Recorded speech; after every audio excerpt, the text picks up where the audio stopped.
good evening, good morning, good afternoon. How you all doing? Good, I hope.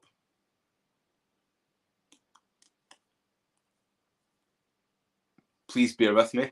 This is the very first time trying this whole streaming malarkey out on my very own. If you're watching on catch up or hashtag replay. Right, let's see.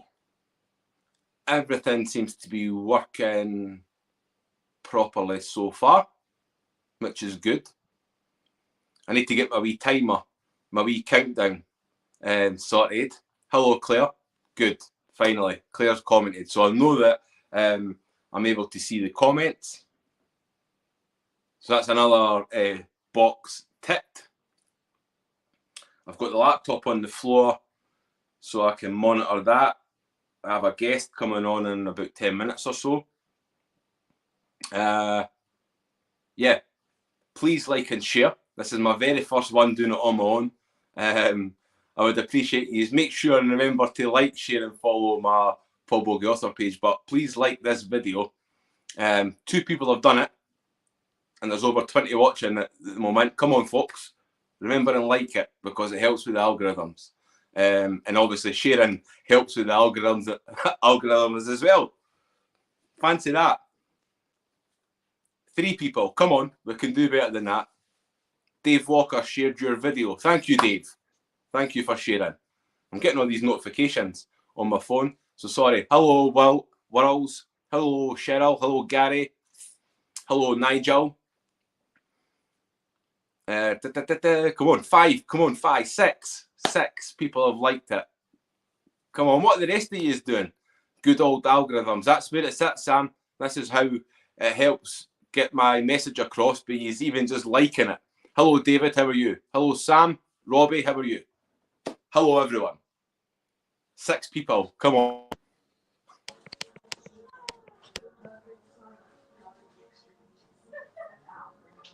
I don't know why Stephanie's there.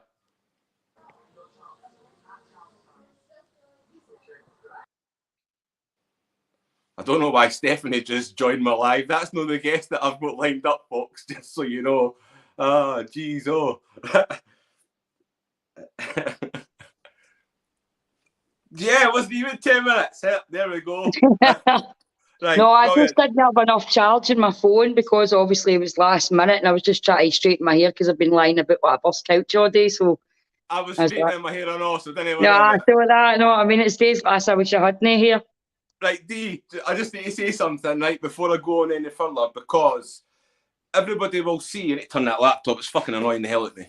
Right, so I created this event, right, and it is my best friends for the Scots Guards that were meant to be coming on tonight, right? As you can tell, the educated I'm sure they're so pleased. I'm sure they're so pleased to know that I'm the replacement for some nice Scots Guards. Right, so as you can probably tell, right. Unfortunately, I've never been in the army, but I've been in teams and squads. If that helps. That helps, Dee. That helps. So this is a complete surprise for everybody watching, and obviously for me, because me too. I know it was literally moving an hour ago. I asked Dee if she wouldn't mind jumping on because I'd got let down. Unfortunately, one of the guys lost an uncle today.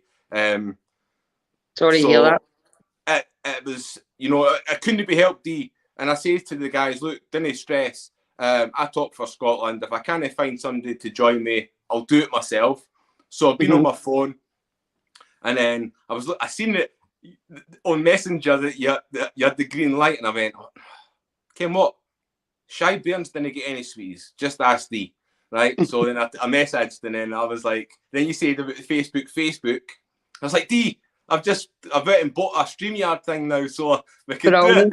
Brilliant. No, and see, to be honest, I've not been good at all. So I was like, see if it was anybody else, I'd have just said, no, I can't do it. I cannot. No, I mean, so I haven't. I would have, if it was anybody else, I'd have said nah, but it was because it was yourself, and I knew that you wouldn't ask unless you were really stuck, you know what I mean? So. Have you got a cup of tea with you, Dee? I've got a can of Coke Zero because I'm still rough for the weekend. Coke Zero, cup of tea, 27 quid. Aye, so honestly, like I really do appreciate it because no bother. Truth be told, Dee, right? I'm getting a bit sick of talking to myself. I didn't like it. It gets like that. That's why I went back out and started seeing life out. For a time there, I was making a life for online and not having a life to put online. Does that make sense? Yeah. So for a time I was going through, I just keep going through the same cycle, Paul, man. It's exhausting, man. Just like lying. It's like a toxic addiction. Do you know what I mean? Lying to people you care about in order to keep them away, but they know you're lying anyway. So been loads of it in my life. I mean, one was the last tip of the iceberg that I'm not getting in because it's very personal. And just because the other person involved, I'm not getting into what it's actually about. But I ended up sitting at a bridge on Friday. No, because I don't think I was going to jump. I think I just needed quiet.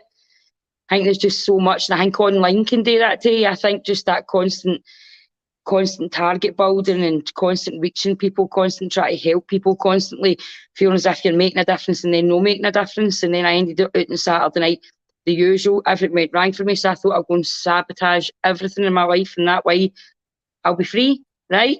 Been there. So then Saturday night went out and partied. Brilliant people, had a great time. Nothing to do with the people was there. It was a great night. But to me, it was like I was trying to put myself back down a spiral. And then I woke up on Sunday and I just thought, I need to know really. So I took myself off TikTok because I feel that it's just, I'm immersed in too much toxicity for day one because of pandemic. So I took myself off there. I deleted my Snapchat.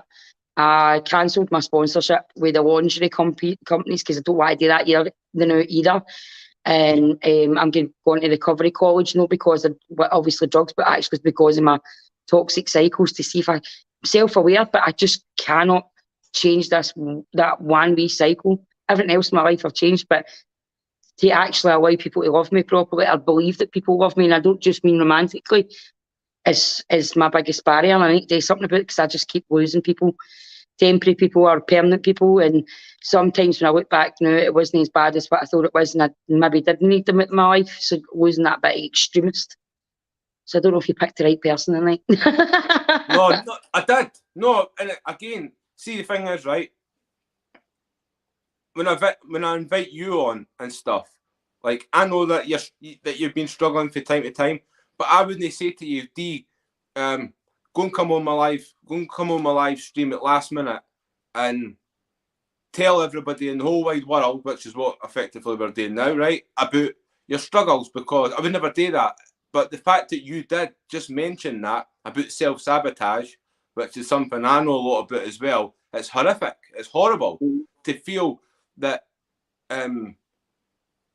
all this goodness, genuine goodness that's in the world that tries to find its way to us, and we fuck them off. And then we're so quick to fucking focus on the negative shit, and it's so fucking tiring to. That's a daily battle in itself, isn't it? Like, and then I think, like, for you, you're a comedian and a very good one at that, right? Now, but you've got that added pressure in your life now, where everybody's all fucking always expecting fucking funny Dee. Oh, I'm going to watch Dee Maxwell's videos and she's going to have me howling and rolling about the fucking flare and all that. And that's a lot of pressure for you.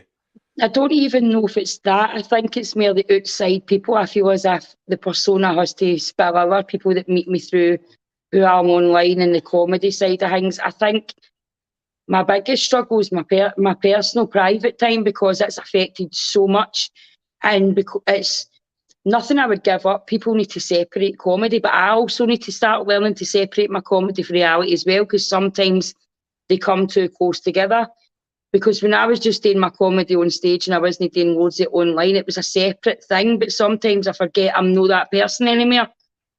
Do you know what I mean? I'm no wild. I'm no want to go out and fight. I'm no want to go out and sleep with loads of men. I'm no want to do that. It's all for the comedic effect. But I think because... No, I know, because I don't know how to let real love, and I don't mean, again, I'm not talking about romantic, because I'm getting really annoyed at people going, the right man will come along. That's not the problem. There's plenty of right men all around me. Do you know what I mean? That's not the problem. The problem is I have never seen clean love. I've never seen real love. I've seen cheats, lies, women beaters, you know, disrespectful men. And it doesn't, as much as I love most of the people that I was brought up with in my family sense, I didn't see what's classed as a gentleman or a proper honourable man. And I don't know how to take that. Do you know what I mean? It's like somebody compliments me too much, I think they're a creep. I don't think, well, that's nice, because I don't know what that is. And I'm the same with friends. And I've just came to that realisation. It's my last toxic cycle I've got left. And self-aware just isn't enough, because I've lost and hurt too many people through the one thing. This one thing has hurt more people and me than anything's ever done. So do you question it then? Do you question friendship, like, you know, like girl pals, guy pals and all that? Do you question these friendships when they come in? Because honestly, Dee, I'm not bullshitting it. I'm just saying it because you're saying it. I've been really gullible in my life, right? And when I broke my back and stuff and I left, I got a payout, which I know you got to tell me. For my back, right? And I thought I had all these fucking hundreds of pals and stuff, and I genuinely thought all these hundreds of pals. And I'm not going to say any names, and I'm not going to go into it in any depth, right? But I let a lot of people take the cunt at me. Sorry for using the C word, right? But it's the only word I could think of, right? I lost over 10 grand by giving friends or so-called friends money and investing and, you know, giving and borrowing and stuff, and they'll bump me. And when I didn't talk about it hardly ever, right? But I've got trust issues with everybody. Me too. And it's like, in this world of social media that I'm in now, it's different with you, because I've spoke to you in depth before. So I know I've not met you in person, but I will at the Fringe, right? But I've not spoke to you in person, Dee, but because I've been on the video calls with you, and I've looked at your face as I'm talking, and you're looking at mine as you're talking, it feels like when I meet you, it's not going to be a surprise or anything. You are who you are, and I'm the same. I'll be who I am. So, you know, but it's like this world of social media that you'll understand that I'm jumping into with these names and profile pictures. That's all it is. And they're offering me the world, and they're wanting to do this for me and do that for me. And I get fucking really pissed off, because this fucking gullible nature. I didn't know if it's gullible nature or kind-hearted nature. Maybe a bit of both, right? But I want to help people, and I'm always sort of saying yes to everything and stuff. And then it turns out that people are just after me for the wrong, like, to benefit them. Mm-hmm. And it makes me feel really horrible inside, because I think, you know, you talk about learn from your fucking mistakes. This is myself talking. In my head, I'm like, learn from your fucking mistakes. Listen, you gave that fucking prick 3 grand. You gave him 4 grand. You gave that dickhead and all 3 grand, and they all fucking bumped you.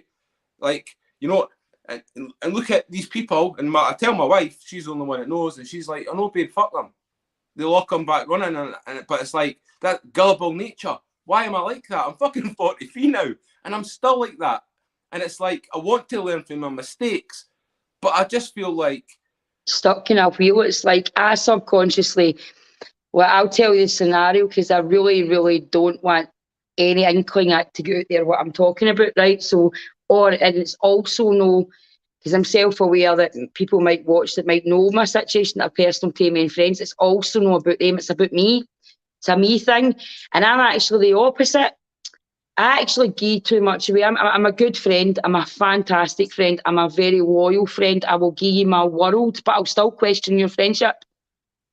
And I've only got so many genuine boy connections that are genuine connections. There's no murky waters or anything like that. And I've got that kind of sort of thing, but I test them too. It's because it's the trauma, child. It's the that much pain happened to me when I was younger, which I'm self-aware about, and I'm exhausted myself explaining that's why it happens, and that's what I say to The people I was talking to the day that was saying, right, let's do this, let's try this strategy, you know, blah, blah. It's a me thing. It's like a nourishing environment when you're younger, right? I didn't have that. I had pain, torture, lies, corruption, smile, be happy. You know, I had to sell a fantasy to the world. As you know, you had your daily check-in news. I had to lie there. You had your check-in with the teachers. The lie there. How you feeling? Great, happy. I'm so used to making me an illusion.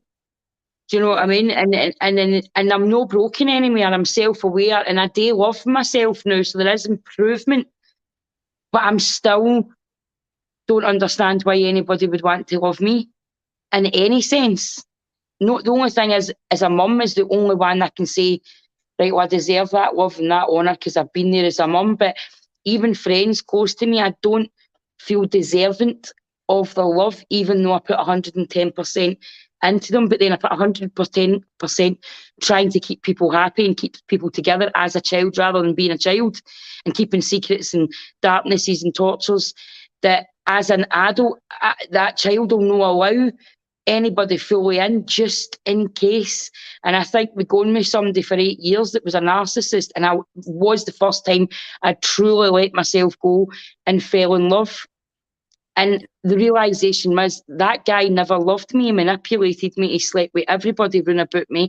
He tortured me mentally, physically twice. It wasn't like massively DV. That's what people have got wrong. It wasn't like that. It was mere coercion and mental, and you know, and sleeping me and making me feel and telling me he couldn't love me because of my past and making me feel even more.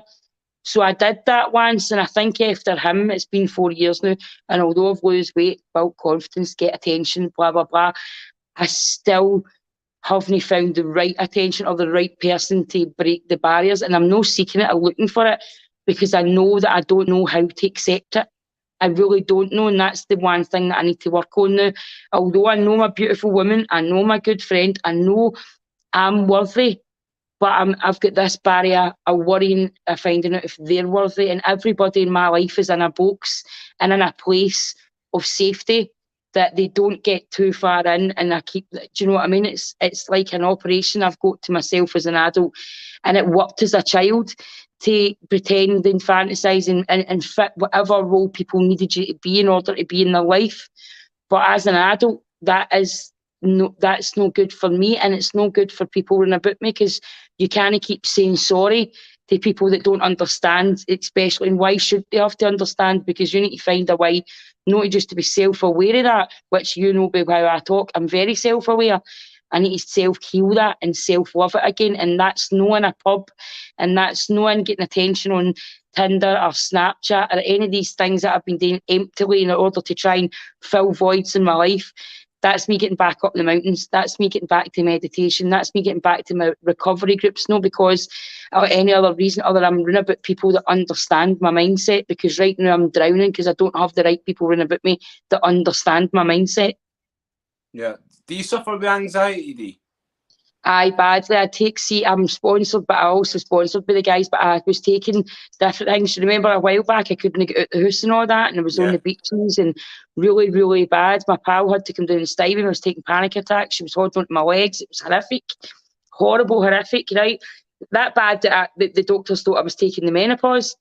Do you know what I mean? They thought that there was all these things. I've been back since, and all my bloods have been fine. And I'm now they're saying I'm not taking the menopause. I don't know if it's connected to having the bout of COVID. God knows, right? But really unwell. So then this guy, I go in touch and said, listen, Dee, I know obviously cannabis has got the stigma and all that, but the legal stuff really, really helps anxiety. I've been taking Bisbin, propanol, you know, I was spraying things, I was popping cams, I was doing all sorts and nothing was working. And then I took the clean, legal CBD oil, do you know what I mean? And it's worked a treat. I only take a raindrop in the morning and a raindrop at night, and then I've got wee gummies or oil I can put under my tongue, and I can only use it twice a day. So it's twice a day. So if I'm going to a gig, I'll take one of them before I go to a gig, you know, and stuff like that. But that's the thing that's combated it. I suffer from anxiety. I suffer from body dysmorphia as well. It doesn't matter how good I look, I still concentrate on the bit I don't like and feel ugly and feel terrible. Like, even going out on Saturday night, people said I looked good, but I concentrated on the fact that I was the fattest woman in the room. You know, things like that. It's just a constant sabotage of myself in order to say I'm too ugly, stay back. And it's like the words that were put in for a child. Nobody's going to believe you. Nobody will ever love you. The fact you're ugly, if you don't dance and smile, nobody's going to talk to you. If you don't behave, if you're no good, bad things are going to happen to you. And as an adult, you know that's all right. But trying to undo those survival patterns that you did are exhausting. And it's the only one I've got left. But the reason I've not combated it is because I'm terrified to let folk in. And I know that once I let folk in, it's no foolproof. I know I'm going to get hurt. I know I'm going to have to then deal with normal pain instead of just numbing myself, being everybody else's shelter, being what they need in order for them to fix their life and for them to have a better life, and then me being using reasons to hurt myself to get away from situations. You know, I know lots of ways I'm terrified to change it, because once I change it, I'm going to have to accept and let people in, and with that will come tests and will come hurt and pain. It's part of life. And being numb for all these years with that and the very close connections is something some people's trauma children are never able to combat. But I want to, because I want to know what it's like to have clean love and have a normal loyalty. And I don't mean just romantically. I need to stress that. I mean in all areas of my life. Yeah. See, first thing about what you said there, for anybody watching, I've used CBD as well. CBD is a wonder drug for anybody suffering with anxiety, even sleep problems and stuff. Google it and have a look at some of the. It's a wonderful drug. Well.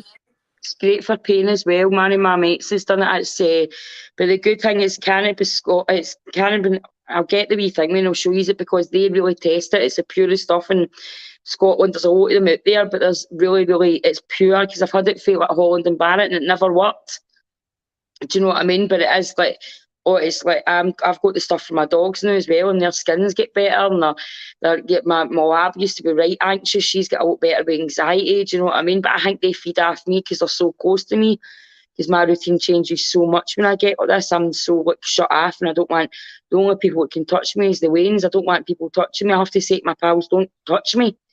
Do you know what I mean? But I've not been like this for a long time, because even like my pal went to like rub my arm the other day, and I was like, you need to not touch me now. I don't want people touching me.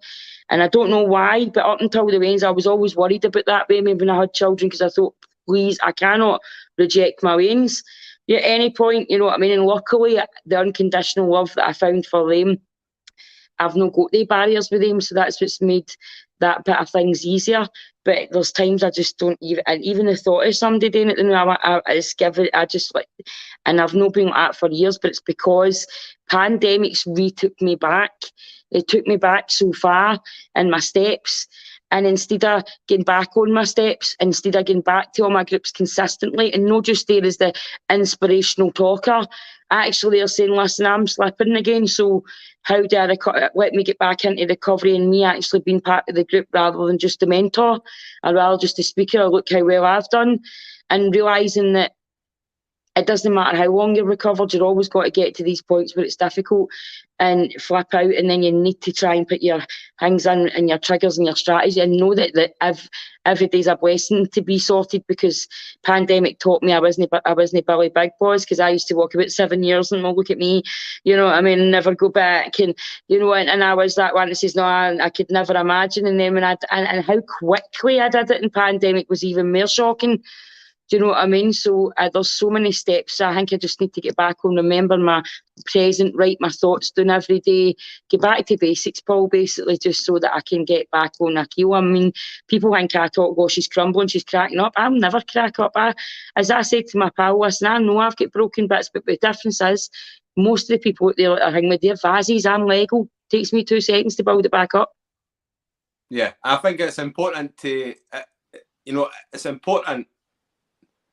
The most important thing is being able to acknowledge it, right? Oh, I acknowledge it. I just can't stop it. So for me, like one of my biggest problems, and I'll always have this problem, is you were talking about it earlier. It's self-image, right? The self-image. Now, my childhood, I grew up an ugly wee bastard, right? Don't know how that feels, mate, but carry on.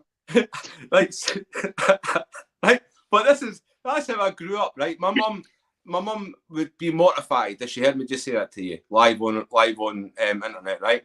And I know my wife right now is telling me to shut up, right? She hates it when I say it, right? But so I've had this self-image my whole life when I look in the mirror as a kid.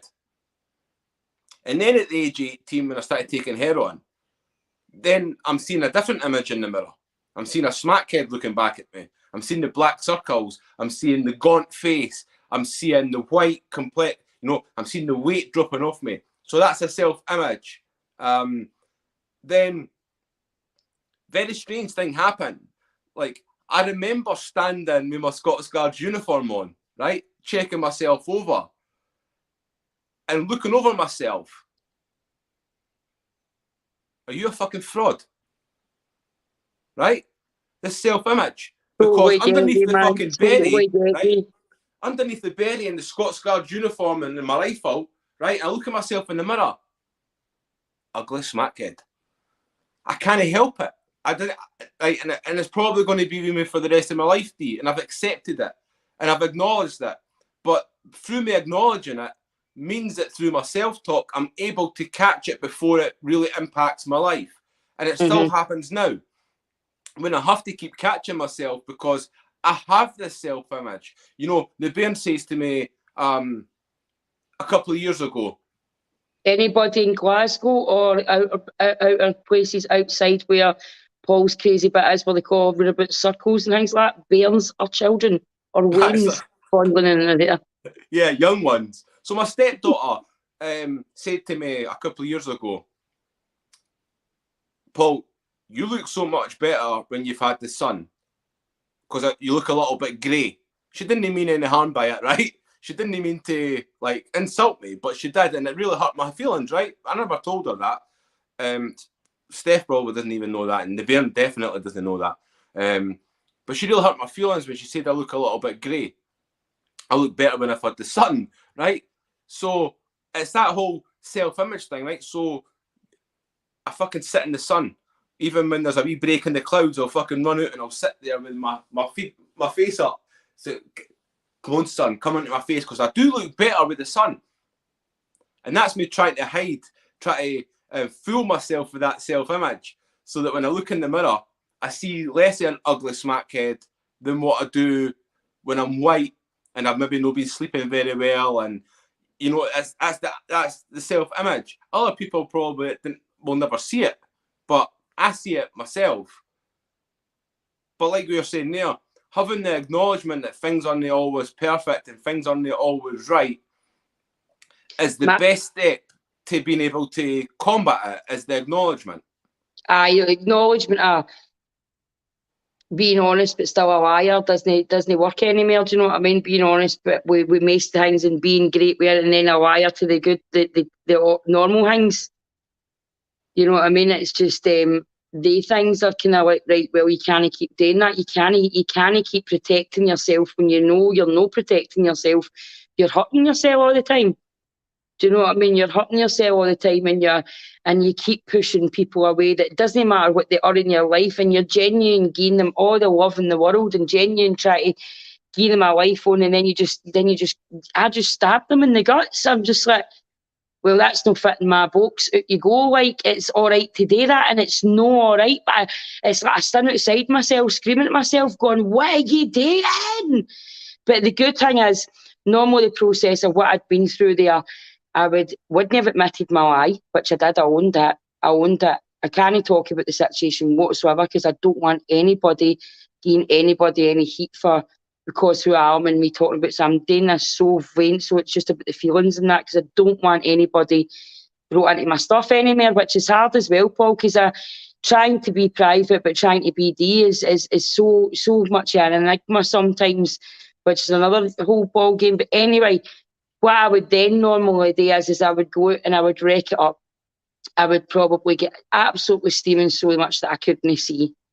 Now, don't get me wrong, I woke up on Sunday morning in bed with three of my mates at 41, do you know what I mean? And I'm thinking, right, Dee, come on, mate, 41 and waking up and with your mate curled on your toes and the other two mates curled next to you. God, I mean, don't get me wrong. It was my lassie pal that was next to me, and it was my other boy pal that was next to her, and then my other boy pal was neighbour near us. It was feet, and that was all it was. But you know what I mean? It was like I woke up like, right, this is it.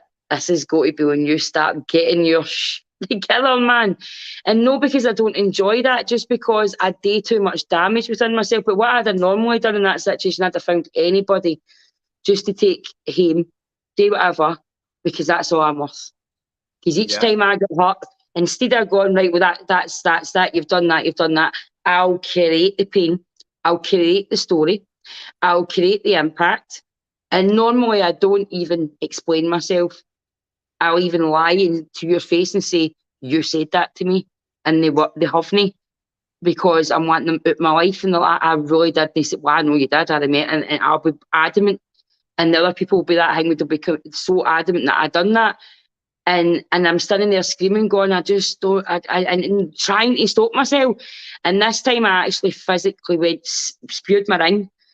Had to message people involved and I lied. I totally ridiculously lied for no other reason other than I can't do this dishonesty with myself anymore. But instead of just owning it in an adult way, I made sure that I'd do you know what, I was like, you know how folks say you burn bridges? Well, I put the petrol on it, stood above it, and actually ignited it and stood there and made sure that it went singed all the way along and went down. And then I walk away and I go, oh, that's a relief. How's that a relief to you? Because then I've got the expectations and nobody wants me to be a good person. I moved to Girvan and presented myself as who I am now.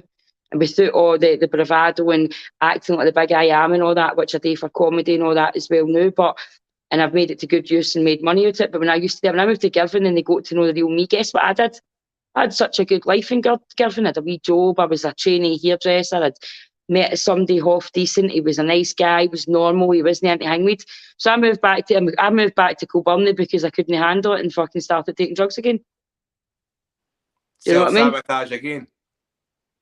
And that was years ago. That was when my daughter was 2-year-old. I had a great life. Nobody knew my past. Nobody knew my past with like gangs and all the rest of it and all the stuff that I was into. Nobody knew my history with men because of my damage. Didn't explain. I was just a young lassie that had been through some stuff, that had moved to a town. You looked at my back door. It was 25 Snow Street. And you looked at my back door and all you seen was hills. And I remember my pal Nicky coming all the way. I did it dead dramatic. I've got to do the big dramatic thing. Everything in my life had turned to shit again. So what does Dee do?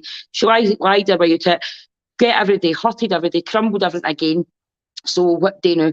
So she moves.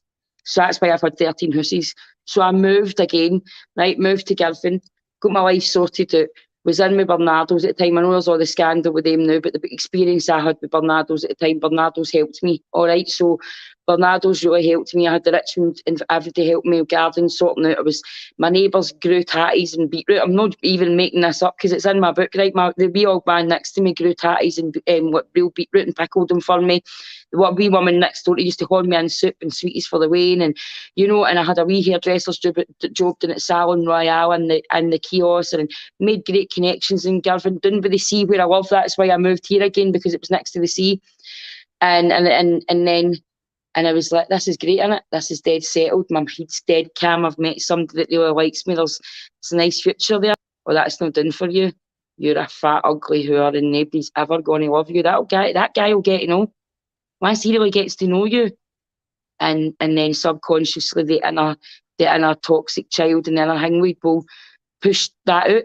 And then we fall in love with the player, but we blame the player. But of course I was going to fall in love with him because I knew he was going to hurt me already. So I knew it was dealing with me.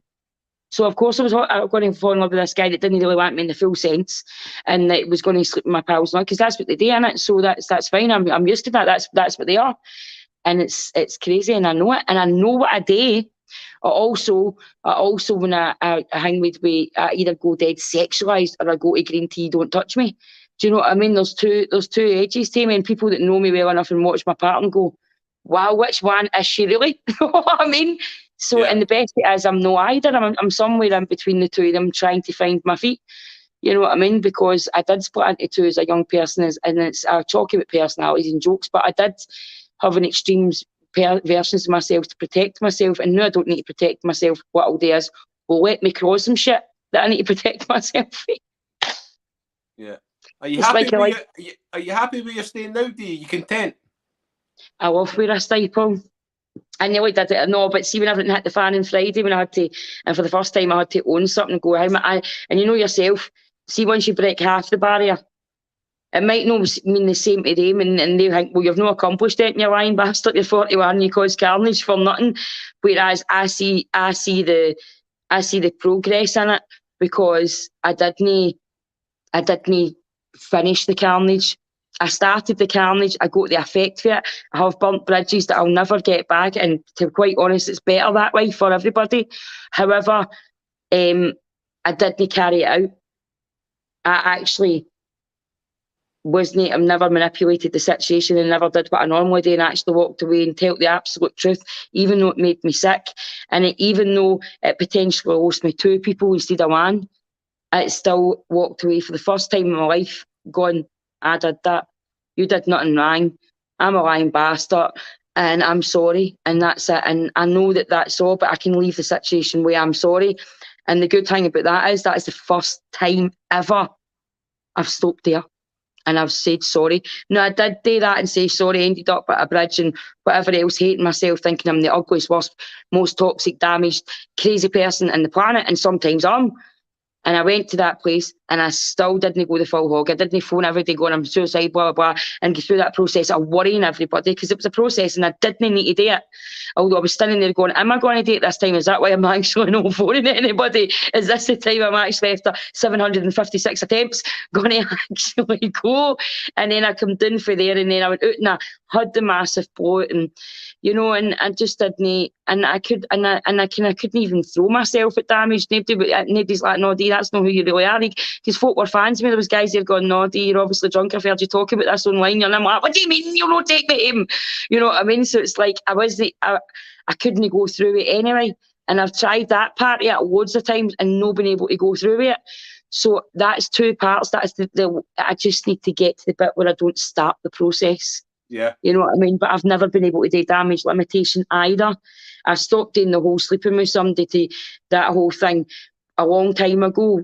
But the other bit of like really hurting somebody and lying to them and causing them pain just so they hate me, so that it's no complicated and I don't need to sort it or adjust it. I don't need to put some work in so that I can sacrifice in order to save whatever's there. I'll just hurt it all. And that way it's easier, it's clean cut and it's gone. But that comes from saying sorry so much when I was wee and not being able to please anybody enough for me to be cuddled or happy or anything. But that's still your explanation, and I'm an adult now and I need to find a way not to do that anymore. Yeah. And I'm sure you will. I think you already know that. It's a journey, it's a learning curve. Mate. You know, and every day's a school day.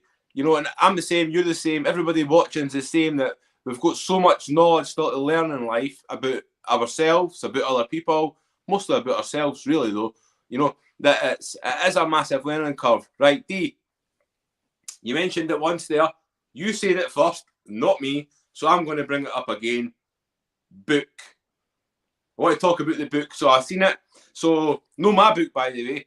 No this book. I've always got a copy to hand. For those of you that don't know, that are watching, the reason I come across Dee in the first place was attention seeking, right? Dee's got a huge platform, and I thought, how would Dee feel about helping me out? There's relative nobody who nobody watches, right? So, you know, that was honest, Dee. You know, you had a platform, and I was wanting to piggyback on it. You appreciated it, mate, and I'll always respect you for that. So Dee done an amazing book review, right? And it will always go down as the best ever. And she never sat on the fence with the book. So in my eyes, she'll always be a legend. She's even made her a legend for coming on the night, guys, right? Just to get out there, right? But I am fucking been through suicidal, sitting up. When you texted me, my hair was up here like that, and my inner self was telling me, going, he'd date for you. I'm like, he would date for you, even if he'd had a bad day. Unless he was really so upset and somebody died, he would date for you. So I went, just going straight in your hair and there. I mean, it's brilliant. I love it, and I really genuinely do appreciate it, and I know I can speak on behalf of Stephanie as well, my wife, that she loves you as well, and I know that she's going to massively appreciate it, because I was up to 90 an hour ago. Well, I know it's hard, mate. I was like, I got it down, and I was like, I didn't know, and then I was went through this. I had a wee bit of meltdown, right? I didn't mind telling people, listen, guys, I talk about fucking mental health, right? I talk about how to help yourselves with addiction and all the rest of it. When I got let down for this podcast, I went into a dark place in my mind, right? For about 15, 20 minutes, where I got annoyed, right? Somebody died, right? So I wasn't getting annoyed at my army pals, because it can't be helped. I was getting annoyed at myself, right? I'm really getting annoyed at myself. And I'm thinking, didn't go on live. People didn't want to fucking listen to you anyway. This is my self-talk, Dee, right? Mm-hmm. Didn't go on live. Like, you've been doing this for 2 years and nobody's fucking listening to you, so you're wasting your time. Came what? Just cancel it. Just cancel the live video. Fuck them. What does it matter? Go and put the kettle on, have a cup of tea, watch a film, right? Just fucking leave it. Because, Ken, what's going to happen? You're going to end up going on live and ranting and fucking moaning, and people didn't want to see you ranting and moaning. It puts people off. So I'm sitting there, and then my self-talk kicks in, right? And I'm like, shut the fuck up, you, right? Get back in the box. Ken, what? It doesn't really matter, right? Go on the live, talk yourself if you have to for a whole fucking hour, and just be yourself, talk about addiction and mental health and all the rest of it, and then if you can help people that way. You can't help people just sitting there watching a fucking film, feeling sorry for yourself because things never worked out the way that I'd planned. So I think because I've had that thought process and I've delved inside my head again and done the whole self-talk and sort of fixing that situation and saying, do you know what? Fuck it. Go on yourself. I believe in destiny, and I believe that I was thanked tonight by you answering the call to come on live, right? I genuinely believe that, right? Because, you know... No, I know. But there's loads of people on my Facebook, right? Loads of people. Podcasters, professional boxers, fucking my life coach. I've got all these people lined up, right? And I messaged them and asked them to come on, in the hope that one of them would reply and come on with me tonight. And I seen you on Facebook and I thought, that's a fucking long shot, right? But Shy Bairns didn't get any sweets, so just ask Dee, because she might do it. So I sent the fucking message, went and put the kettle on, sat back down. Lo and behold, you'd fucking replied to me. And then you said that you would do it. And it was like such an uplifting feeling for me. Like, you know, I'd went from having that sort of wee meltdown to be like, fucking Dee's coming on to talk to me tonight. Well, that's what I said. No, that's what I said this morning. So obviously I'm going through that self-awareness, self-sabotage, blah, blah, blah, blah, doing the cycle again. So it's actually because I've got a picture of my dad and obviously, you know, 4.5 months old. And I've spoken to him my whole life and I do believe that he's answered. And I always say if it's schizophrenia, it's a good schizophrenia because he's not telling me to do anything. I'm getting telltales for mine and are good, blah, blah, blah. So sitting talking to my phone, I've actually videoed, I've got lives up about it because it freaked me right out, you know what I mean? So I went and switched Hangwood out.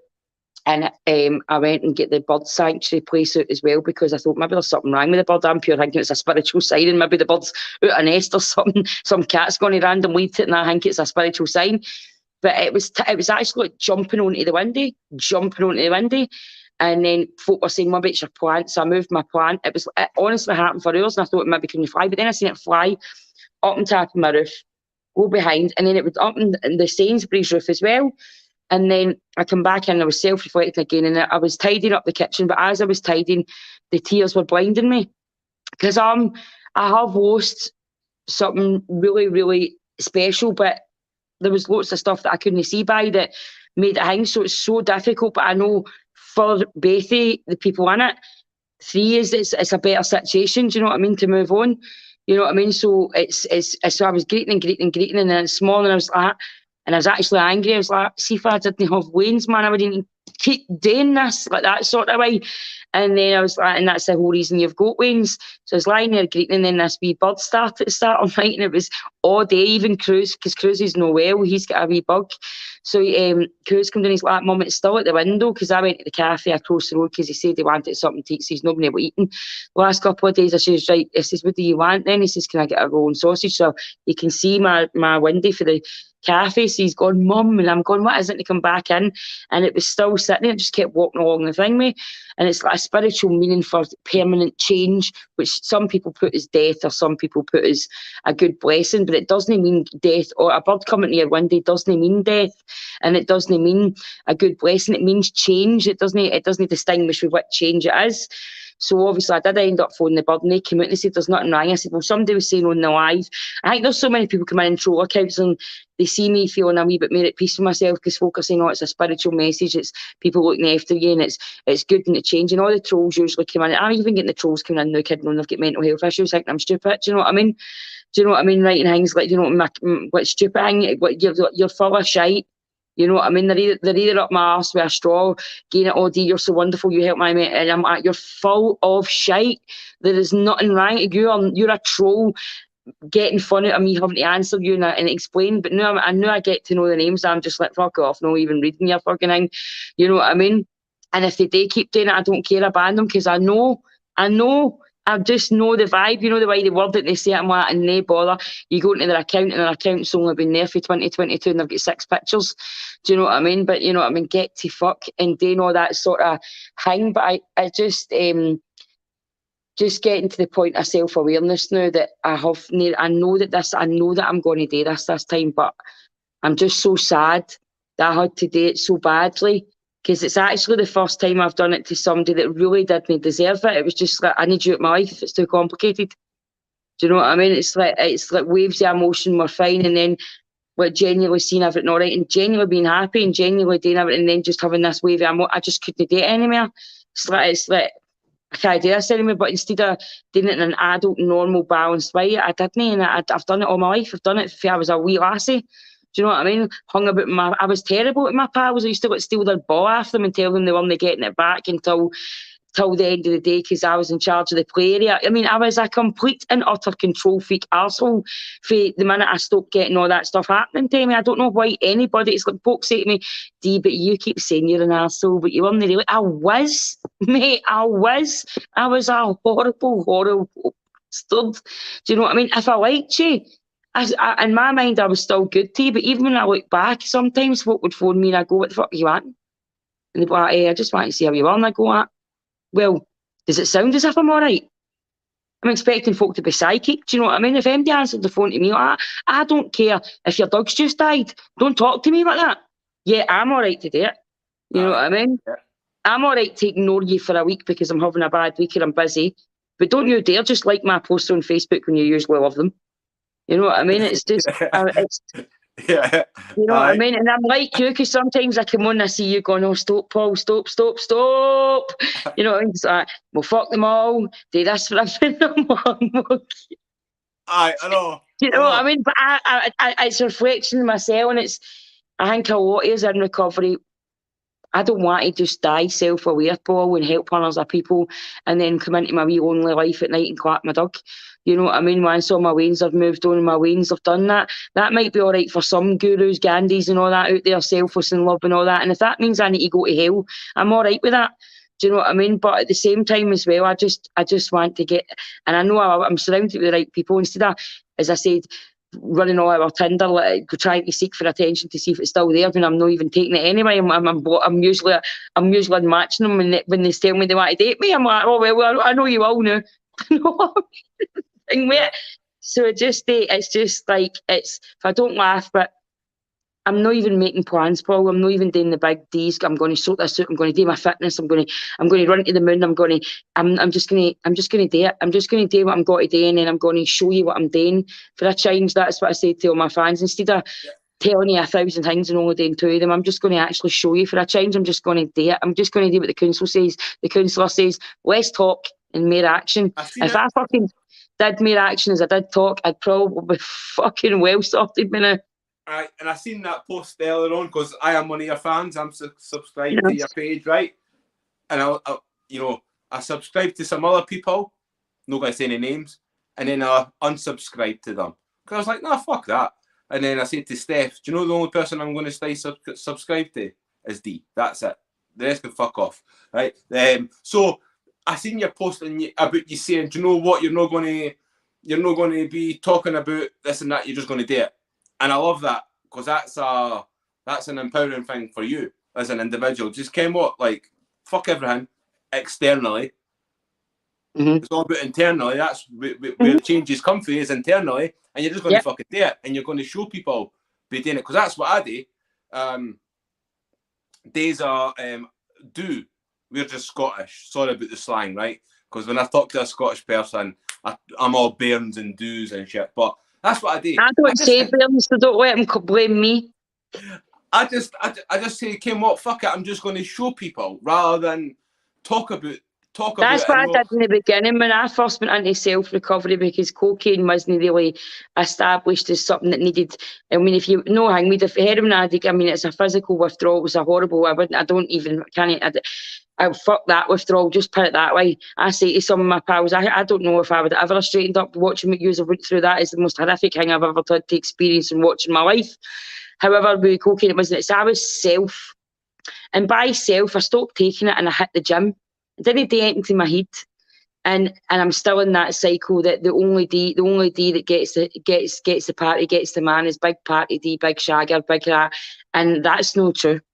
And for many years there, before when I was with the one thing about my ex, it taught me that men can sniff insecurity off you, they can sniff vulnerability off you, and they can sniff an easy target.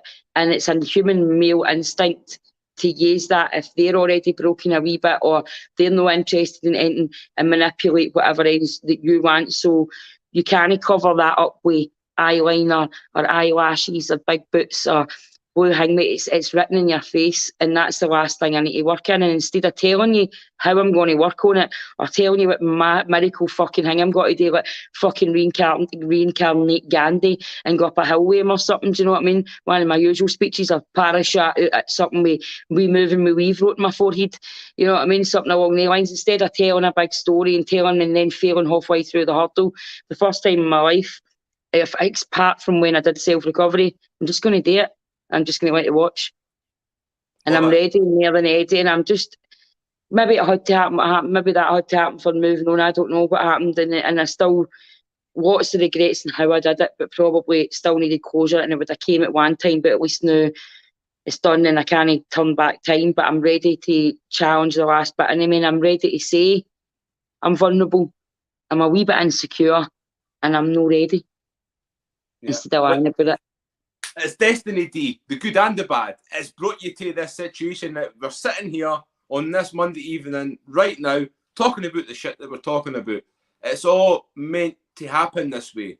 And I believe that. Genuinely. Definitely. I mean, because when you messaged me, I thought, oh man, can I even do this? I don't know what I'm going to talk about, but you know, it's learning, and that's why I've took myself off TikTok. I've got great friends on TikTok, and don't get me wrong, I mean, there's no wrong or right person on there. It's like jungle fever. They just jump for, you know what I mean? It's like they're constantly on tap for each other, jumping each other's trees and shaking their tree and hanging. It's craziness, right? And you can't fix or help it, because I've been on it that long. It's the same stuff, different people. But I was making a social life for Dee. Do you know what I mean? I was making a social life for comedian Dee. Yeah. I was making a persona for Dee on Snapchat. They'll know who Denise is. How am I ever going to get Denise to come to the front of herself and her personal life? We've made Dee into the actress and the comedian. Keep her there. Do you know what I mean? That's who she is. That's her purpose, and she's no damage to you as long as she's online and she's not anywhere else socialising as if she's the real you, because she's no. You're not a tough nut.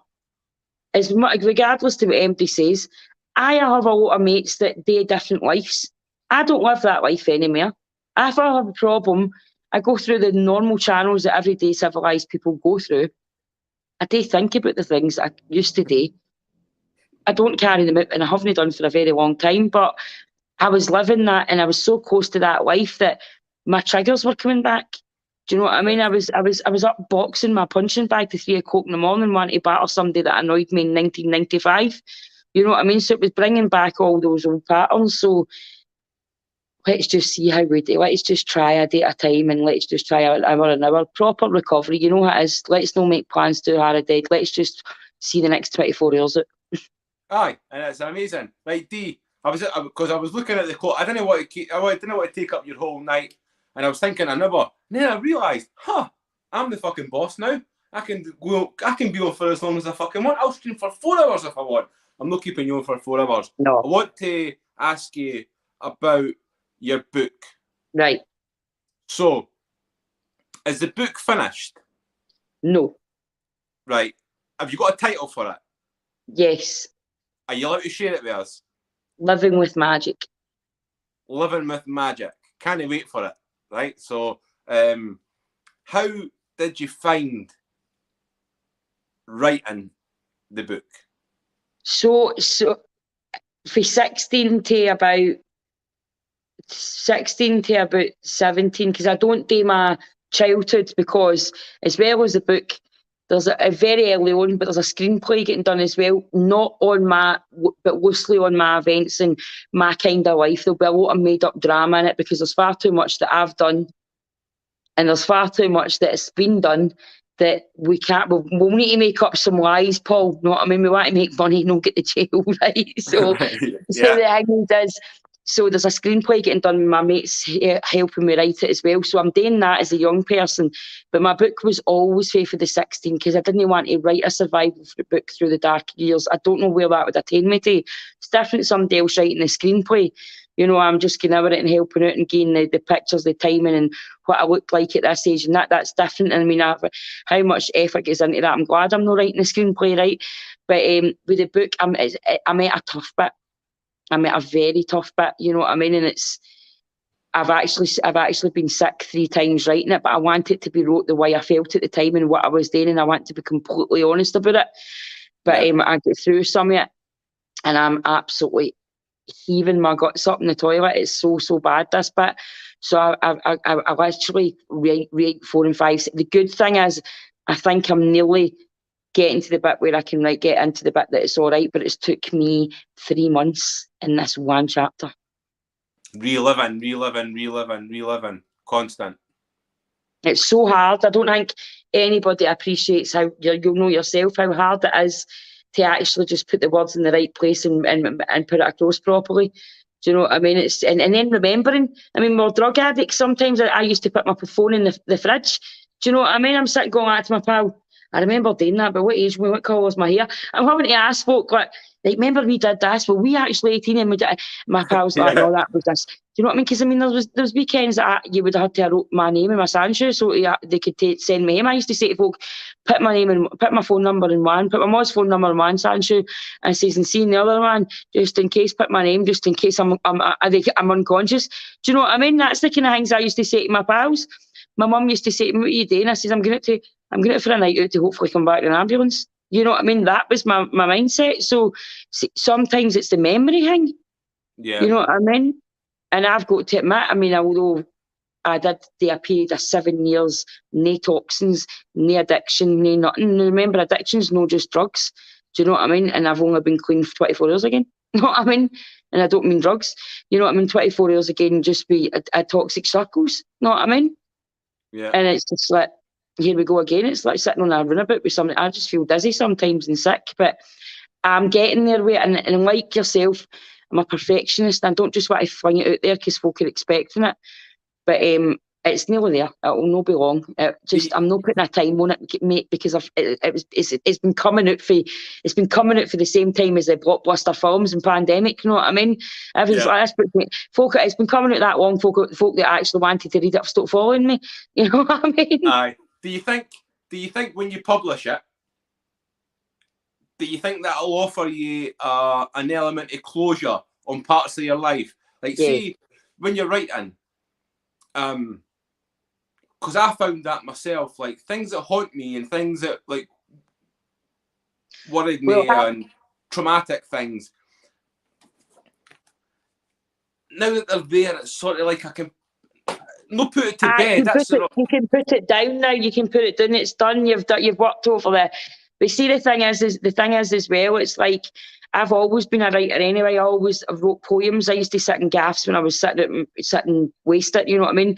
And I used to sit there and I'd just tell them what to shut up and turn the music off. And always because I would have thought, well, she could put my head through the window if I don't, so I might as well do it. You know what I mean? So they turn the music off and I'd read poems and they were good. I remember writing one about the chair and it was like, and see, even looking back, I wish I could find it, but it was something.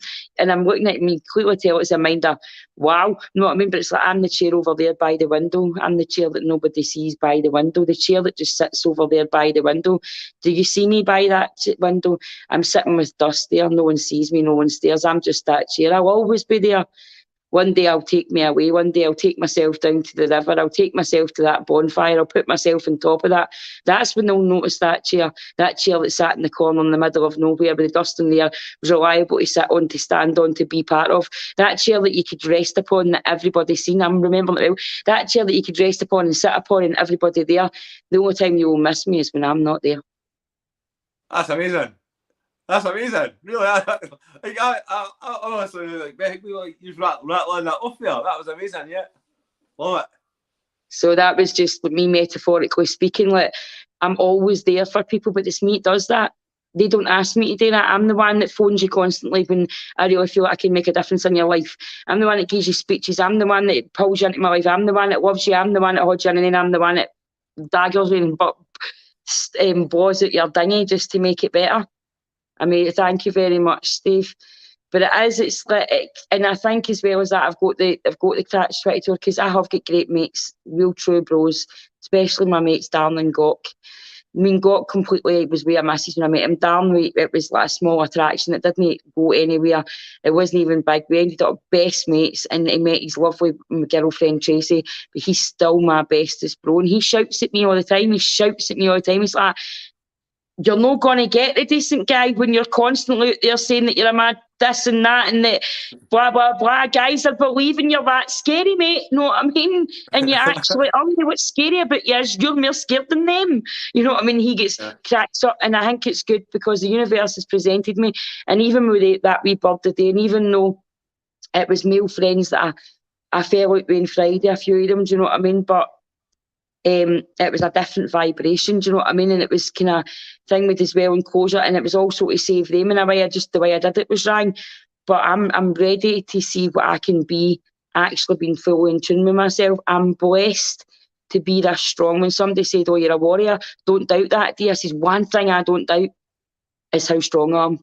There is absolutely no way that I could have been abused as a wee lassie in the home, having all that childhood abuse, being raped at 11 by a local guy that I knew well, being then raped again at 15 by my mate's dad. It was drug raped, but it isn't seen as that. Then again at 27 by two people that I knew. You know what I mean? Take you through all that and still love, still care, still trust, and still want a difference. Of course I'm strong. I just need to know that there's other people that they actually want loved and want to have a secure unit and want to do the things that I do. But I need to show people that rather than making it that I'm just this big fuck up that nobody wants to hang with, and I can be everybody's pal but not anybody else, and splitting the two, either sleeping with you and hating you, or either being your best pal and no putting the two together. But it's not about finding that, it's about finding me. And I've never I did the whole sitting my child on my knee again. Know how I don't know if you've done that in therapy before, but sitting your inner child on you and imagining yourself at the age and stage when you feel what threatened or anything like that. But it's more obviously for what abuse like that, what I've been through, the drug abuse. So I did that the other week there, and it was a bit of closure because I was very, very sweet as a child. I was very happy. I was very trusting. I was always smiling. I was always singing. My mum used to say all the time, only way I had that woke up with a smile. Every time she woke up, she was smiling. I was singing. And I remember actually singing one time when I was about 7 or 8 years old, and I can't mind if I was holding a Barbie or but something must have just happened, and I was singing "You Are," and it was quite ironic because I used to watch, and I can't remember where I got it, but it was that "You Are My Sunshine" song, and I was singing it, and I could feel, and I think that was the first time the numbness started to come, where I wasn't taking any more pain, but instead of telling the truth and conquering my demons, I created the monster to deal with my monster. Do you know what I mean? I created a bigger, like the reason I like the film Split so much, and I raved so much about it, because that writer was talking about damaged Waynes. He was talking about Waynes that evolved and they were stronger and they were more resilient than other Waynes. That's what that film was about. Do you know what I mean? James McAvoy. Aye, if you watch Split. Me and Steph both love it, aye. The theory behind that, like her being able to, when he looked at her, he went, "Oh, you've got your own monster. You're one of me. You're able to control it, so you can beat me." So it was the same thing that I created, but that toxicity, being able to manipulate, she was able to play him and give him everything she wanted in order to survive. And that's what happens to Wayne's like us. We give everything we think they need, and we dance and perform, and then we crack up and get exhausted when people are still wanting us to perform because they don't know it's a performance. Do you know what I mean? Yeah. Mental. Yeah. But Dee, can I sing you a song? I go. Right. For everybody watching that kens, right, Michael Stipe for REM hasn't fucking contacted me, so this doesn't actually count as me singing live on Facebook. He's got the book, Dee. REM have got the book, right, but he's no contacted me yet. No way. He's got his sister messaged and said, "Oh, what a sweet story. Please, didn't sing." I fucking am. I've said it now. I'm a man of my word. I'm going to do it. So this is my favourite song. This song is all I hope it's the same as mine. This song is all thanks to my friend Dee Maxwell. And it goes. See if this is the one that's the same as me and Uncle Jim. I'm going to jump it. Uncle Jim loved REM when I was younger. It's my fond memories, Uncle Jim. But he's still here. He stays in Australia. I told everybody on Facebook, I'm not singing at all until Michael Stipe contacts me and says, "Paul, the book was amazing." Then I'm going to do Losing My Religion and Everybody Hurts live on Facebook. I can't fucking sing, Dee, right? For the life of me. I'm not like my cousin Chris. I cannot sing. Absolutely fucking horrendous. Issues I'm about to find out. But I love this song now. I don't know if this is going to give me therapy. Your wife's not giving me much hope here. Are you ready? I'm ready as I'll ever be. It goes like this. Row, row, row your boat gently down the stream. Merrily, merrily, merrily, merrily, life is but a dream. Row, row, row your boat. I had people on Facebook sending me screenshots of clips of their mums and dads sitting at the laptop watching my live video, and they were all doing the actions. Come on, folks, right? Shite bag if you didn't. There's enough of yous in here. Some of yous better be doing it. Ready? Okay, cool. Let's overboard. Ready? Row, row, row your boat gently down the stream. Merrily, merrily, merrily, merrily, life is but a dream. Row, row, row your boat gently down the stream. If you see a crocodile, don't forget to scream. You can the words better than me. Right, so that was my song. Who told you about your own boat piss? Who said that piss to you? That was you. That's what you said. Just keep fucking rowing your boat. And you know what? Right? It stuck with me. Because it is so true, Dee. Like, I'm struggling right now with social media. Right? I genuinely, like, let's call a spade, right? I genuinely feel like nobody gives a fuck. Nobody wants to listen to me. You know, I've got less people watching me live now than what I did have 2 years ago when I was fucking struggling with drugs and coming off my drugs. And I wasn't confident. I couldn't talk properly. I had no, you know, I was just struggling physically as well. And there was, I used to have... Why are you watching how many people, I get this all the time, why are you watching how many people are watching you? That's all I do. No, but seeing less. See, this is why I've got success, and this is why my trainer people are consistent. People think it's not true. Yes, I know how to market strategy. Yes, I know how to make the best money out of Facebook. Yes, I'm very successful at it, and it's an analytical proof that I've got one of the biggest audiences, Scotland concentrated in influencer world or whatever you want to call it, because it's usually spread all over the globe.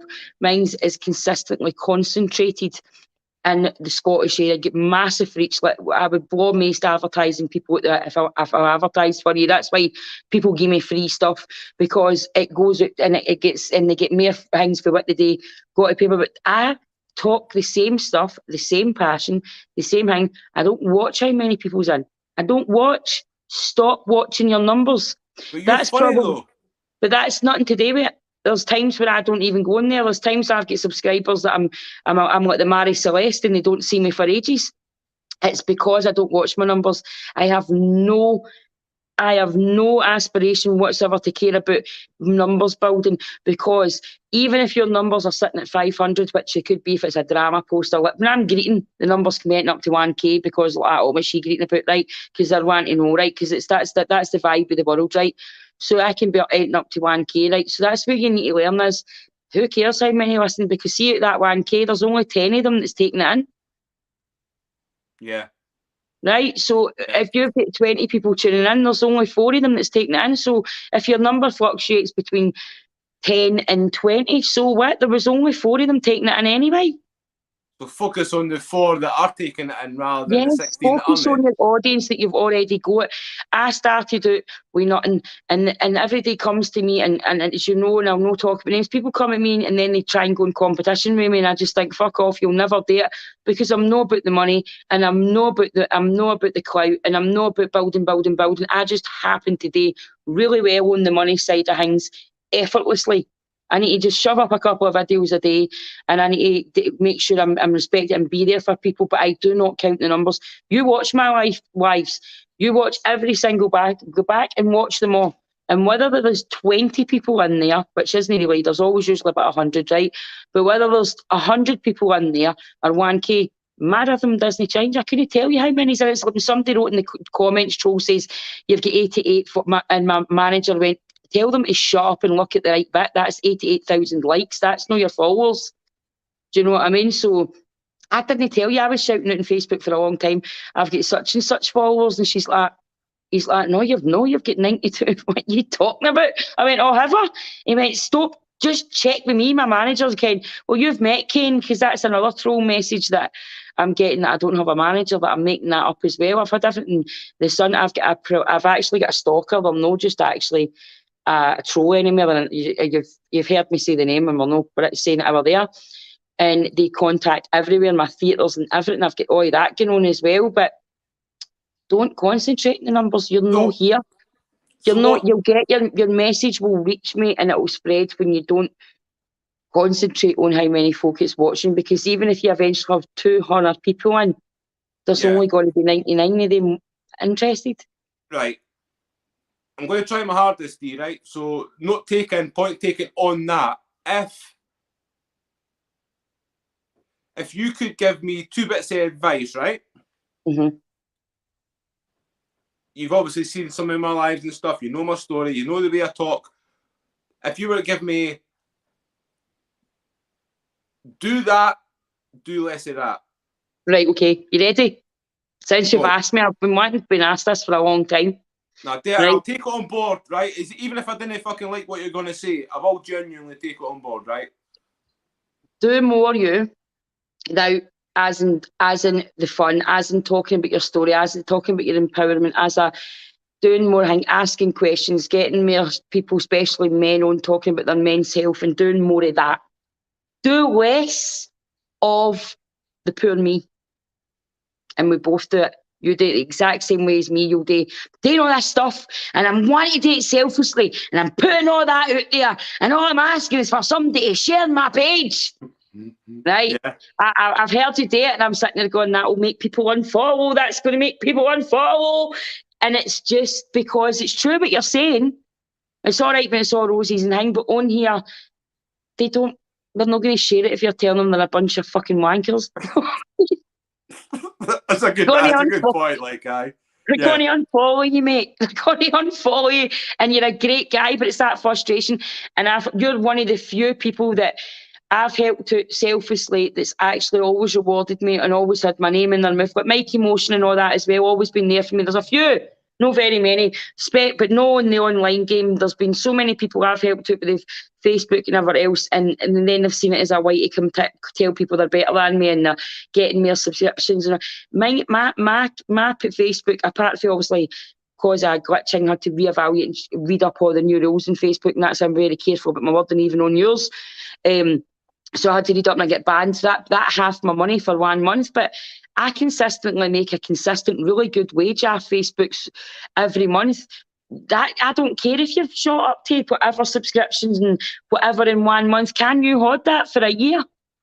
Because I've held it for 2.5. So can you hold that platform? No, because do you know why? You're doing things to shoot your stuff up instead of just letting it build consistently. Do you know what I mean? Let it build. Say the same stuff. Don't get annoyed. Somebody fucks you over. Do what you do. Talk to Stephanie about it, raging. Go and talk about your pals to it, but don't come on here and say that's another person you've been good to, because people don't see that they're the problem. They think, look at this moaning bastard that's never happy. Even though these true events are happening to you. You know what I mean? It's the online thing. Oh, that moaning face bastard. Yeah, he was great when he was talking about empowerment. You know what I mean? Yeah. And even though some are, they are. So I'm going to say this now, right? Live on fucking this stream. This is my very first stream on this station, right? This is going to be a fucking a new beginning. And can we also help the technical team in the background, Stephanie, who's pushing all the images up and putting some comments up and get the names up and labels and doing very well there. Yeah, she's got pictures of videos he made that she's going to put up with some. We could have got the book review you up, you know, the 2-minute one. We could have let people it's just see that. It was obviously last minute. I was on the sub bench. It was just as much as get a strip on and in. Next time, Dee, there's going to be next time. So, I am going to take on board what you said, and I genuinely do think you're right. I'm going to do more of me, just me like that.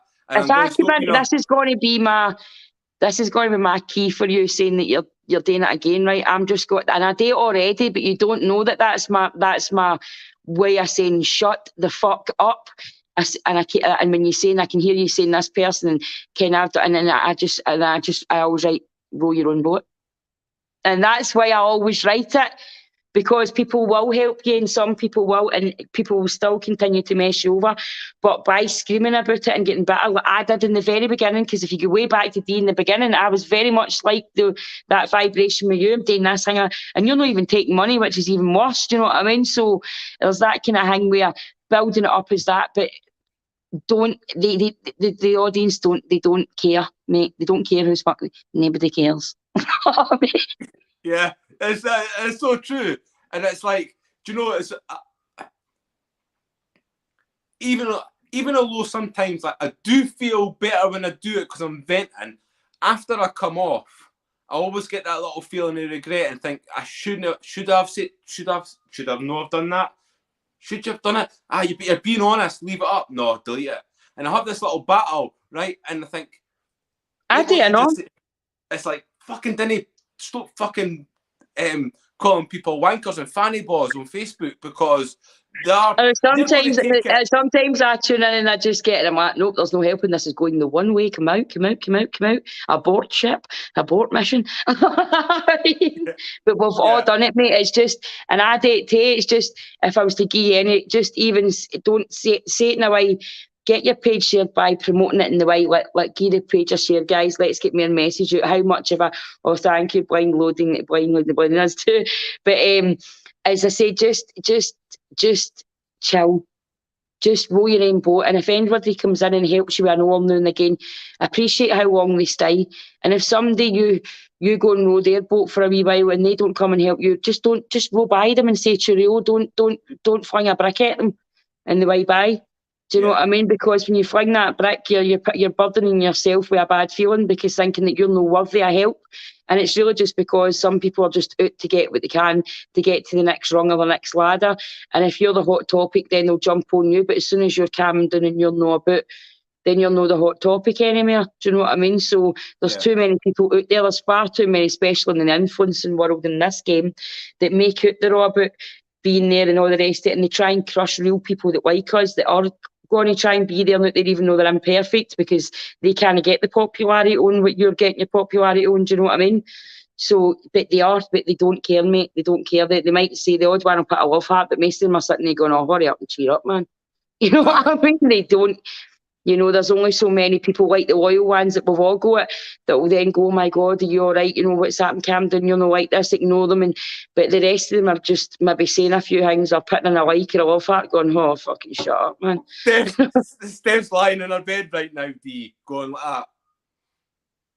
Right? I can see her right now. She's sitting going like that, right? And she's just agreed with everything you just said there because that's what she tells me all the time. What I think is hopefully going to be my saving grace is I do much better talking with people than I do talking to myself and looking at myself in the camera. It's just me and I.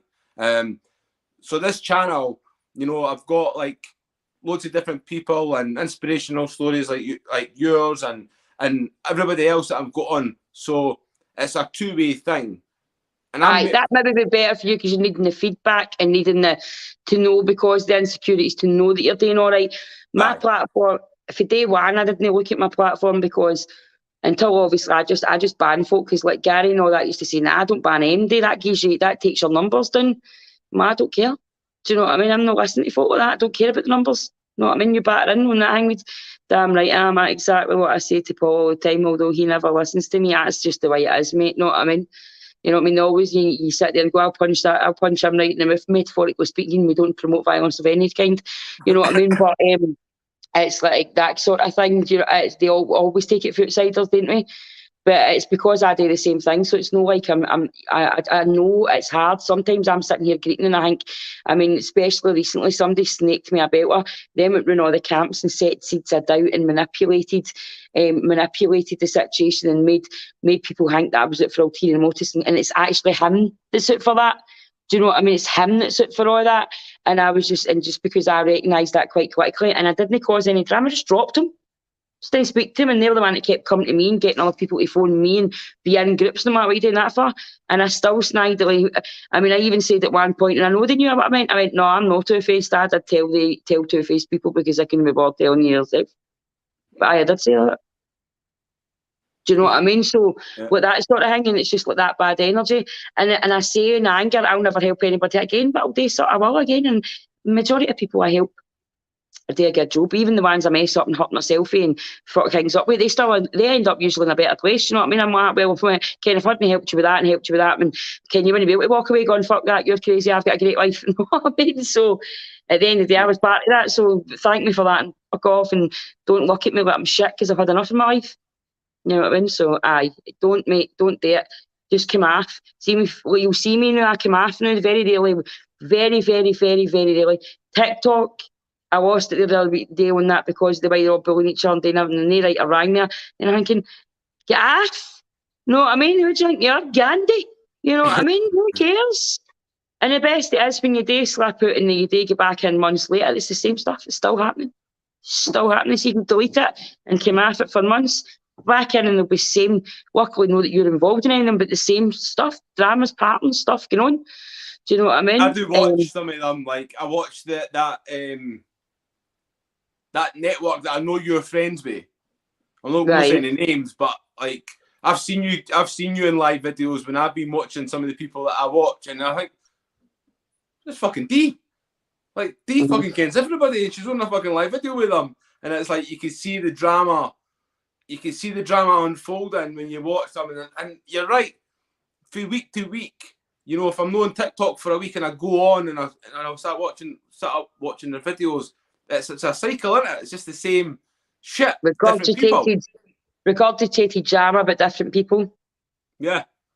Yeah, it's fascinating. And a lot of people need to learn about human nature as we're all two-faced. We all talk about people. We all get angry with our pals and call them names to our partners or our pal, and don't say it to them and say. And for years said, I never said that. Now we've got this mentality when you fall out with people that you sit there and screenshot and record voice calls at each other, and you know what I mean.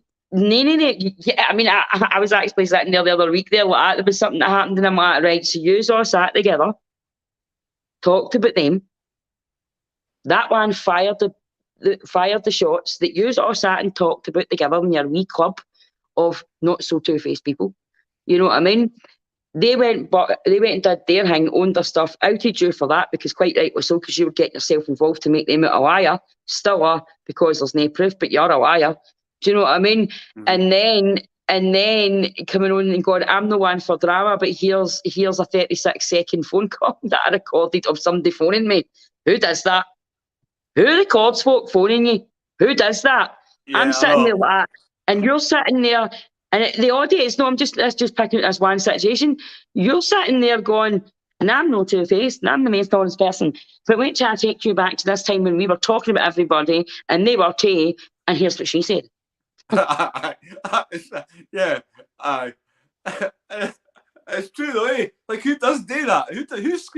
Who voice records a fucking conversation that you're having on the phone? And see, another thing I watched, right, as well, that is it screen recording.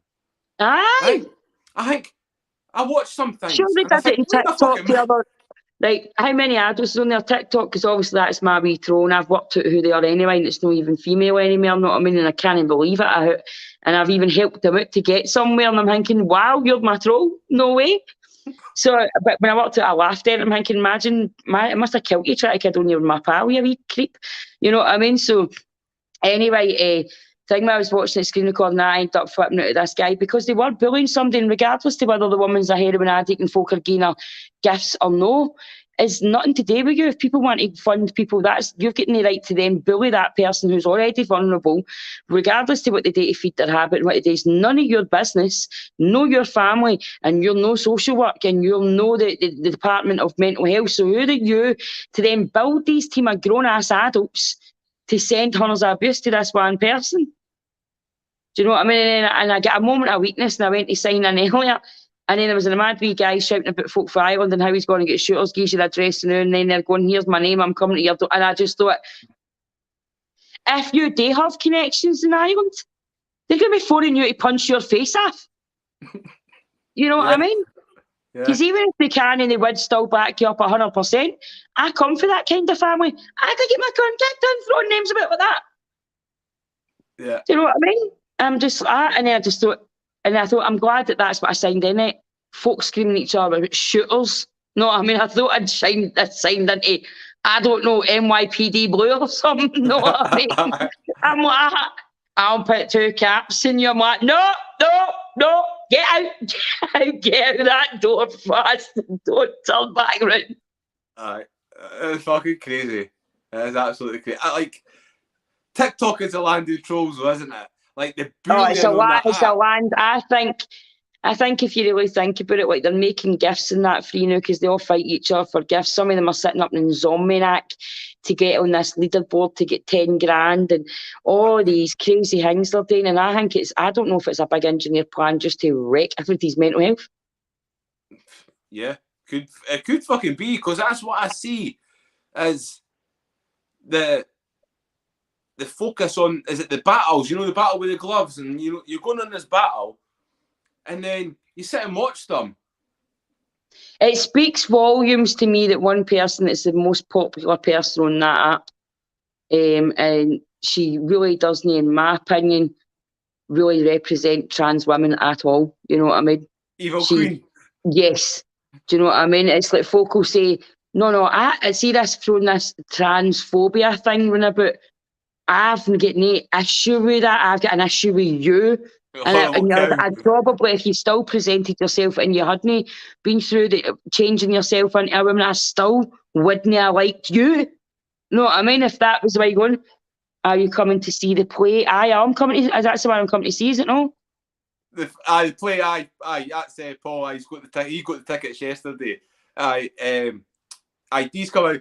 It was funny, right? Because I said to Dee, when the tickets went on sale, I messaged, and obviously I spoke to Tony about who I'm wanting on this list, right? This list of people for the Fringe, because it's like a media and celebs night that we were having. So you're at the top of the list, but will you believe that or no, Dee? Right? So no, I don't believe that, but aye. So you were at the top of the list, and Steph will back me up. Yeah, right? Because you're the only one that's really helped me with the book since I've asked fucking thousands of people. I'm no moaning, right? But you really did help me with the book. So as soon as I messaged you and I say, it's like, you know, I've got like friends and family come in and I'd love you to meet my mum and dad and all the rest of them and Steph and stepdaughter and that. And then I've got the media and we've got some celebrities, maybe celebrities coming and stuff. You're obviously more than welcome to come to that.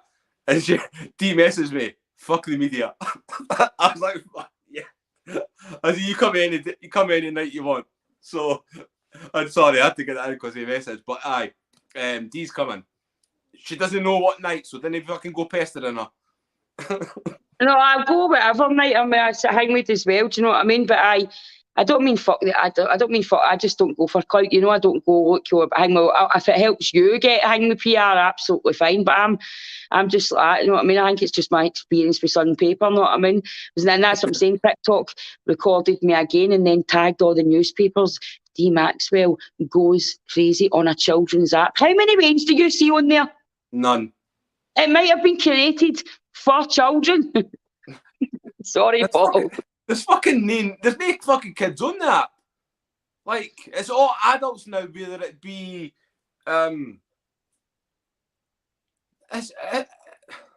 it's just more despicable. The person that's behind that troll account does more despicable things on that app. Says more despicable things. Plays mind games. He's quite an intelligent person and quite a non-intelligent swamp, right, so to speak. So they're running the monopoly. It's like the elite running the schemes. Do you know what I mean? It's the same sort of vibe on there. Like they're a few intelligent and then using all these vulnerable people to dish it out. It says if you've got a mind and you're streetwise, you can see exactly. It's like the old school gaffes, only it's online. Aye. You know what I mean? And we can watch it at any given moment, any day you go on, and it's the same vibe. I am almost certain more tits and arses to be different kinds of. Exactly. There is more tits and arses on it, 2 different kinds on that app. Exactly. Right. I'm going to just say sorry to interrupt you, Dee, right? Can I just say this, right? Because I'm on TikTok, right? And my wife sees the fucking same things that I see, right? So I flick through TikTok the same way as everybody else, right? As you do that and you flick through the videos, right? Now, I'm a guy, right? So you go through it. Now, half-naked fucking women, right? And see what you were saying earlier about the views and stuff. Obviously, I look at that on all my social media, like views of people. And you see this fucking young lassie there, sitting with a fucking short top on, with a tit suit, sitting chatting shit, fucking drinking through a straw and saying, oh, I had a fucking great day at work. Oh, I could have done this and could have done... There's 20,000 fucking people sitting watching her, right? And I think, that blows my mind, right? But it's not just her. You go through and there's a theme that I've noticed that every single lassie that I'm going on that's shown a bit of flesh, right, has thousands of people watching, and then other people that are actually trying to put like all right content, you know, make you laugh and do these other, and they've got a dozen people watching them, and it's like they would just live in a world full of fucking perverts that are only on that app, right? Just to fucking watch the half-naked women. That's all they're there for. Mm-hmm. And I didn't know that. That's my take on TikTok for what I've seen. Sometimes it's like an unofficial FAB swingers. It's fucking. Sometimes I go on the app and somebody's not talking to me, and then they're getting it with somebody they hated. I'm like, just get on. And I'd actually, and the way TikTok doesn't intervene and it bans all the good stuff and the content, and it allows like pedos to constantly get accounts on it and all that and do all the different things. Do you know what I mean? I just think, is there a psychology where like sitting there with their big cameras having a rare time? Do you know what I mean? I mean, imagine being American, man. Imagine being American, right? And you're just scrolling through and you see wee Senga for Postal. You know what I mean? Wee Maggie Murphy for Easterhouse. You know what I mean? But me, Maggie Murphy for Easterhouse is I meant to have shagged her man for Postal. You know what I mean? And I'll come through you. I'll bring my time and match him up, you know? And he's like, Calvin, madam, there's nothing going down here in Scotland. There's windows going in. I don't know if it's high winds. Come over and see. This one, Sangel's going to take her fucking eyes out. I think that's what she's saying. Oh, her eyes are popping out of her head. What's that white stuff that she keeps going over and taking on the worktop? You know what I mean? Yeah. She's dancing now. I don't know what that song. Do you know what I mean? I can just see. What did she say? Take the children from the living room. These people are gone. You know what I mean? Yeah. Could you imagine sitting there? You just could tune into somebody Scottish and you're just thinking, all these years we've been called ginger, haggis, chucking, angry bastards, and TikTok's just validated it for us. Except, obviously, everybody's no ginger. No, no. And we didn't all fucking wear kilts either, by the way. For any of you American folk watching this, we didn't all wear kilts. And that means, what it means is, and we don't all wear kilts. Yeah, sorry, yeah. What did you say there? What did you say? Sorry, take the children out the living room again. You know what I mean? But as I said, it's no even. I've got a lot of good pals in it, but I think when you step back and watch it, it's the same. Like they take dog parents if they're drinking in the house with their wains. I'm not saying you should get absolutely miraculous with your 5-year-old wains trying to take you to bed. That's totally wrong, right? But everybody's had a casual drink in the house. I don't care what anybody says, but because they're filming it, the police must go up. We need to get to another welfare check for fucking TikTok. You know what I mean? Because half of them are going out to, isn't it a welfare issue? They might be a bit drunk dancing in the living room, but their wain is up in their bed sleeping. But when that's out on a public platform, that does look terrible even to me, but I can't turn and say I've never done that. Yeah, it's because the camera's on. And that's I heard somebody saying the other night, what are you talking about? You've got a tag and you smoke cannabis. I'm like, but I was like, I wanted to say, listen, I kind of recognise faces and stuff like that. You know what I mean? I'm kind of good at the old bit chessboard hypocrite. You know what I mean? I was just like, wow. And I'm thinking, loads of people do that. You might not agree with it, but I pick personally as much as I can do it because I'm so greedy with it. And I'm glad that the CP Doyle's new balance, but I always used that for years. You know what I mean? But some of my pals that do it, and what they're abusing their wains. Shut up, you idiot! Yeah. You know what I mean? How's that what mechanism? Do you know what I mean? I'm like, how's that a comeback? How is that? Oh my gosh, you smoke cannabis? I'm like, wow. You know what I mean? Especially coming from people that you know have definitely took and are partaking in that life at some point. You know what I mean? Whether the girl or no, I'm like, you're really going to call somebody a bad person when I know for a fact.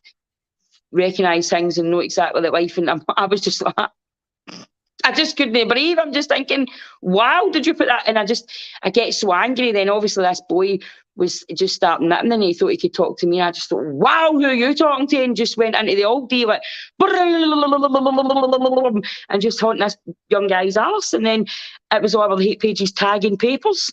You know what I mean? Dee goes mental on a children's app. Where's Big Bird and Sesame Street? Right, I want to know where they are. You know what I mean? Where's the wee lassies dancing, right? Where's the counting to 5 or the nursery rhymes? I don't see any of that one here, do you? No. See these posts that are going up and they're tagging the papers and stuff. Are the views going up on these fucking posts? Didn't even look at them, mate. I seen it and my mate screenshotted it to me and I went, I've told you before, don't send me this dribble. I've not seen it. Like, I've not been on TikTok for a while. I didn't even watch the recording. I seen my face in the box. I knew what live it was. I was like, whatever. Seen it. They tagged all this. It's the same person. I'm just thinking, hopefully, something, man, your tight trousers and your dodgy look chokes you one day. You know what I mean? It's the thing with as well. You're just like, wow. You know what I mean? Get a life. Fucking wallopers, man. Brilliant. Right, Dee, I am visiting a school tomorrow, bright and early. And I'm going to get my bed and I need to get up and get me this, and I'm up exercising me. If you're on here and you are depressed, you're male or female, and you would like to do an exercise kit, since Paul got me at last minute, I might as well use it to my advantage. I've got an exercise class on at 9:30 tomorrow morning on Dee Maxwell page. You need to buy a ticket. It is through StreamYard, the same as Paul's here, and it's a £3 ticket. I'm on a bike, hammering at tunes, crying about pizza, laughing and having a good laugh. If you don't have a bike, you're able to run and walk. We do 6 tracks, one slow, one fast, one slow, one fast, one slow, one fast. And we do a wee bit of band work, and then we do kettlebells, and then we feel better for the rest of the day. And it is great for mental health. So if you would like to join, it's £3. Go to jokepit.com and get your tickets from Dee Maxwell's page, or go to the Dee Maxwell page and it's pinned to the top. Thank you, Paul.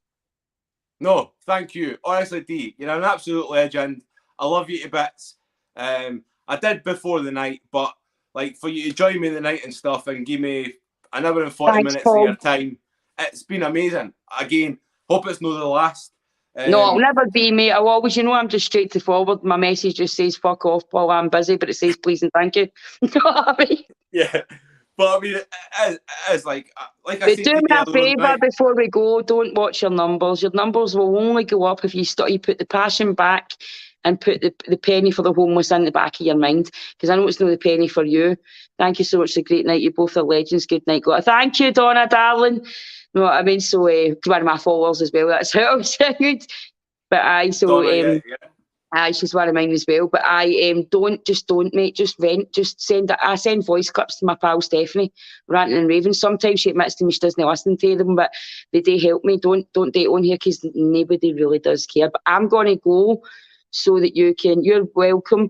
I'm going to go so that you can wrap up your show yourself, and rather than before you go, just before you go, or as you go, can you leave on your own, or do you need me to kick you out? No, I can leave on your own.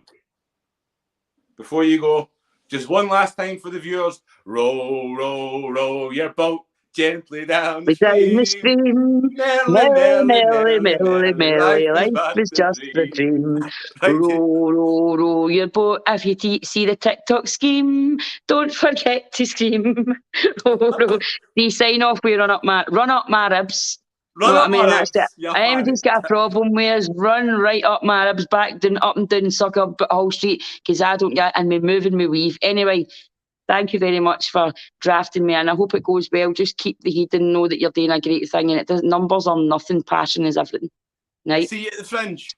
See you at the Fringe. Okay, folks. Like I was saying there, I've got a school visit, and I'm up first thing. I need to go and pick Tony up in South Queensferry at about 8 o'clock. What a great life, wasn't it? Like I say, I love Dee bits. Like, she's been supporting me ever since way back when. We actually done an Instagram live feed as well, and we lost all the footage.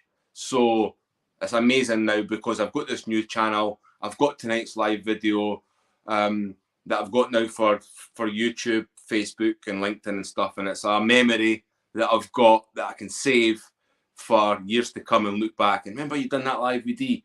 Can you imagine? So hopefully you've enjoyed it. Hopefully you've joined me on Wednesday night at 9:30. I'll put the event up. I'm going to go away and make myself a cup of tea because that was a long time without my 27 quid. I appreciate you joining me tonight. Thank you for liking and sharing the live video. Please follow me if you're not already doing so. Please buy the book if you've not already bought it and stuff, But yeah, I'm going to get my beauty sleep because I need it. And thank you to my wife for sorting out the messages and stuff. Right? I appreciate you all. Stay safe. Adios.